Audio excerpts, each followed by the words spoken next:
If you want to get the most out of your Nintendo Switch 2 buttons, set up HDR without a headache, or learn the best tricks to play more games for less money, don't miss this video with the 15 Nintendo Switch 2 tips you need to know. Nintendo Switch 2 lets you assign any function you want to the system inputs, and it's especially useful in one specific case. If you go to the menu, under Accessibility, you can set up button mapping so each button performs the function of another. It's not just for easier access or for pressing two buttons at once. The C button for game chat, for example, which you might not use that often, can be given a different function. We recommend mapping it to take a screenshot, so if you play in multiplayer, everyone can have their own button to capture the best moments of your gameplay. You can also enable a quick shortcut to button mapping from the accessibility section in System Settings. Getting cheaper games on Nintendo Switch 2 through the eShop is possible. You can change your account's region or use an alternate account to access the eShop in other countries. That lets you buy games at the local price, and sometimes it can be very different compared to other territories. To change your account's region, go to My Nintendo and open your account settings. Then simply change your country. Just keep in mind that you might lose access to Platinum points depending on the region, so it may be more convenient to create an alternate account specifically to buy games from other eShops. If you want to save even more, you can grab discounted Nintendo eShop credit over at Rushbuy.gg. It's a site where you can buy and redeem digital gift cards with zero hassle. The whole point is to keep it fast, secure, and help you save money along the way. Exactly what you want when you're ready to buy something right now and don't want to waste time. And here's the cool part. They've got a great promo running at the moment. Buy two $50 Nintendo gift cards and you'll get an extra $10 gift card for free. We've left the link in the description so you can easily check it out. Plus, we're doing a giveaway. They're giving away 5 $10 Nintendo gift cards. To enter, just create a free account on rushbuy.gg and drop your Rushbuy ID in the comments. In 7 days, we'll pick 5 winners. Nintendo Switch 2 gets a lot better with a camera, but Nintendo's official ones can be pretty expensive. So if you don't want to spend a fortune on them, it's worth knowing that pretty much any USB camera works with the console. You just need to plug it into one of your console ports and you'll be able to use it to get more out of your multiplayer games. Camera quality is limited by the console itself, so don't expect miracles even if you do connect a super high-end camera. Nintendo Switch 2 control options are very PC-like. You can connect a USB keyboard and a USB mouse and use them instead of the built-in controls. Even so, Joy-Con 2 mouse mode works really well, and even if the console doesn't spell it out, you can use the system menus and type using the on-screen keyboard while controlling the pointer with mouse mode. This is especially useful when you're filling out forms and need to move quickly across the console's virtual keyboard. One of the first things you should do on your Switch 2 profile is sign in, and ideally have Nintendo Switch Online, because among other things, it lets you back up your save data to the cloud. But the real trick here is the Nintendo Switch app on your phone. If you open your capture album, you can select a bunch of screenshots and recorded videos and upload them straight to the app so you can download them on your phone. It works incredibly fast and it clears out each month, so it won't take up too much space.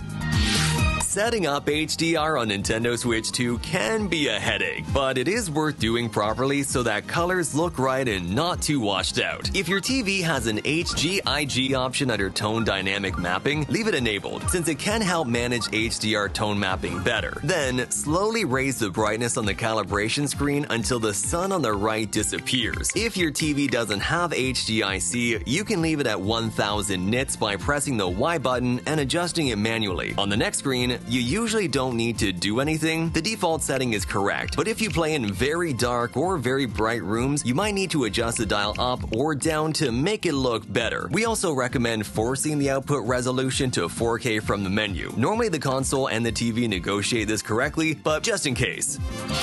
Nintendo Switch 2 screen is really sensitive. It can easily scratch from coins, keys, or even a cat's claw if it accidentally steps on your console. That's why one of the first things you should do when you take it out of the box is apply a tempered glass screen protector with at least a 9H hardness rating. We also recommend keeping the console somewhere that it doesn't collect much dust, because the buttons and sticks can trap grime and end up sticking. If they ever do start to stick or register inputs incorrectly, try cleaning them out with a can of compressed air.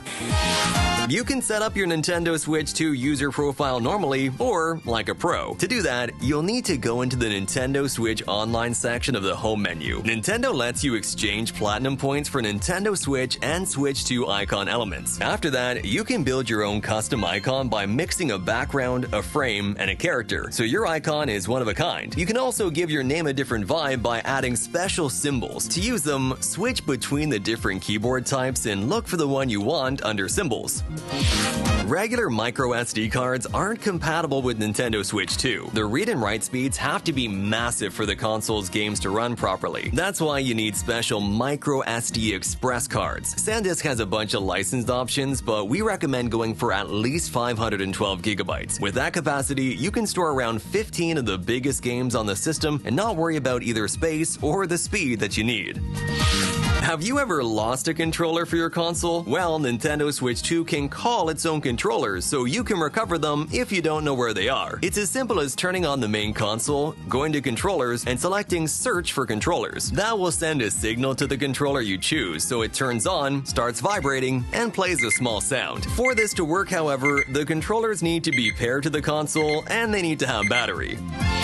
If you've connected wireless Bluetooth headphones to your Nintendo Switch 2 and notice the audio's delayed, don't worry, it doesn't mean your headphones are faulty or anything weird like that. It's actually pretty normal Bluetooth behavior, and on Switch, it's especially noticeable when you're playing games. See, Bluetooth audio doesn't travel straight through like a cable. The console has to first compress the sound, send it over, and then your headphones decompress it so you can hear it. And to avoid dropouts, the system uses a buffer, basically a small reserve of audio to keep the connection stable. The problem is that reserve adds delay, and that's why you get latency between what happens on screen and what you hear. Now, in a YouTube video, it's not a big deal, but in rhythm games, platformers, shooters, or anything fast, it can get really annoying. So, what do we recommend if you want to play with no lag? The best option is a wired connection. If you can, plug your headphones in via the headphone jack or via USB-C. That way, the audio goes straight through with no issues. If you play in TV mode, a super convenient option is using the Nintendo Switch 2 Pro controller because it includes a headphone jack. You can plug your headphones into the controller and you'll get the audio with no delay. But if you really want to go wireless, ideally you shouldn't use Bluetooth at all. You should go with headphones that use a 2.4 GHz USB dongle. That usually works much better for gaming because it's designed specifically for low latency.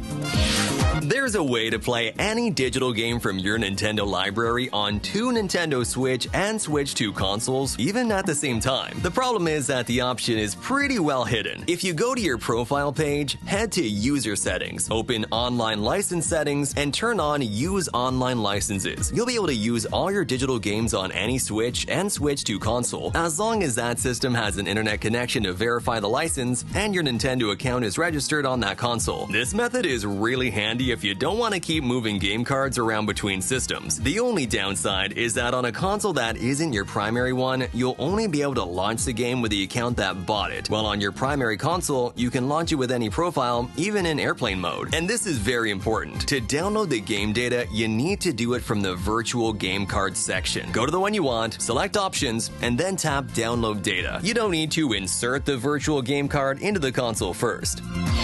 Whether you've just bought your first Nintendo Switch 2 or you've been playing since the original Switch launched back in 2017, you're in luck. A lot of the biggest games from the first console have received free updates that noticeably improve their quality. I'm talking about titles like Super Mario Odyssey, Pokemon Scarlet and Violet, ARMS, Captain Toad Treasure Tracker, or The Legend of Zelda Echoes of Wisdom, among others. You'll usually get higher resolution, HDR support, and in some games you'll even see frame rate improvements or compatibility with new features like Game Chat or Game Share. And then you've got the bigger upgrades, like the upgrade packs for The Legend of Zelda Breath of the Wild and The Legend of Zelda Tears of the Kingdom, or the Nintendo Switch 2 editions of certain games like Animal Crossing New Horizons and Super Mario Bros. Wonder, which don't just improve visuals, but also add new content to expand the game. The best part is, you don't have to buy the game again if you already owned it on Nintendo Switch 1. You can simply purchase the upgrade pack at the eShop, which costs much less than paying for the full game again.